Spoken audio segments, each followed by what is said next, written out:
So these are two of the faces we have seen so much of over the last 2 days. The two brothers, Sharif Kouachi and Saïd Kouachi, both French nationals, born to Algerian parents. They were orphaned as children. And as the days, the minutes pass, we learn more and more about them.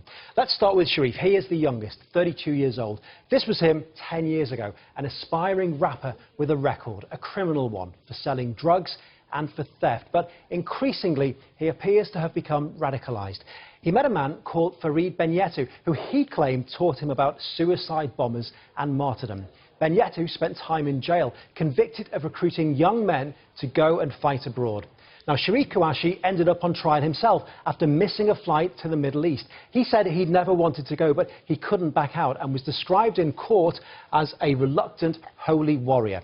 Nevertheless, he was jailed for 3 years. He served half of that sentence and was arrested again in 2010. Police subsequently learned that he had been browsing jihadist websites, but the case was dropped due to a lack of evidence. It's also claimed he had indirect links to the controversial preachers Abu Qatada and Abu Hamza, both of whom at the time were based in London. Okay, let's take a look at his brother. This is Saïd Kouachi. He is the oldest at 34 years old. It was Saïd who unwittingly set the police on their trail by leaving his identity card in the getaway vehicle.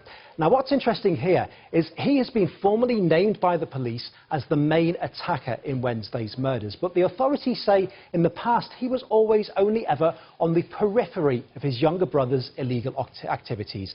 Other than that, very little has been revealed about him, although it is believed he spent time in Yemen back in 2011, and there, according to intelligence sources, he met the late US-born al-Qaeda preacher Anwar al-Awlaki.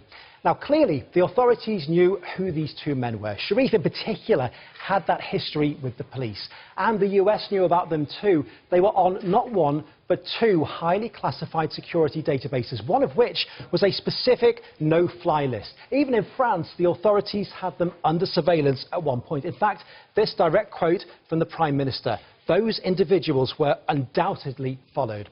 The questions now, then, two of them. First of all, why was Charlie Hebdo so exposed when it had been under threat? And secondly, why were two men known to be radicals followed and unfollowed when there was clearly a danger? The answers may not be forthcoming immediately, but they are sure to be uncomfortable.